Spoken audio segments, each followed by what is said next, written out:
எண்ணூர் கடற்பகுதியில் கொட்டப்பட்டுள்ள கச்சா எண்ணெயை அகற்றும் பணி இன்றுடன் நிறைவடையும் என திருவள்ளூர் மாவட்ட ஆட்சியர் சுந்தரவல்லி தெரிவித்துள்ளார். அவருடன் எமது செய்தியாளர் பாலாஜி நடத்திய நேர்காணலை பார்ப்போம். எண்ணூர் பகுதியில் 2 கப்பல்கள் விபத்துக்குள்ளாகி அதிலிருந்து கச்சா எண்ணெய்கள் வெளியேறியது. அது கடந்த 3 நாட்களாக திருவள்ளூர் மாவட்ட ஆட்சியர் தலைமையில் அகற்றும் பணியில் ஈடுபட்டு வராங்க.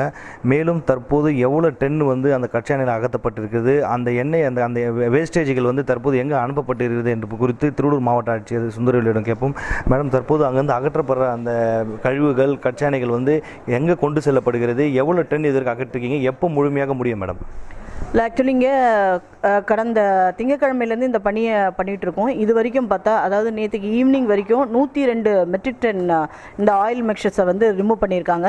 கிட்டத்தட்ட 2986 பேர் இந்த பணியில் ஈடுபடுத்தப்பட்டு வராங்க.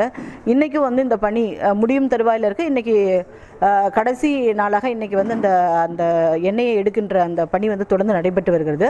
இங்கேருந்து நேற்றுக்கு ஈவினிங் வரைக்கும் அகற்றப்பட்ட 102 மெட்ரிக் டன்னும் நம்மளுடைய எண்ணூர் போர்ட்டில் தற்காலிகமாக வைக்கப்பட்டுள்ளது.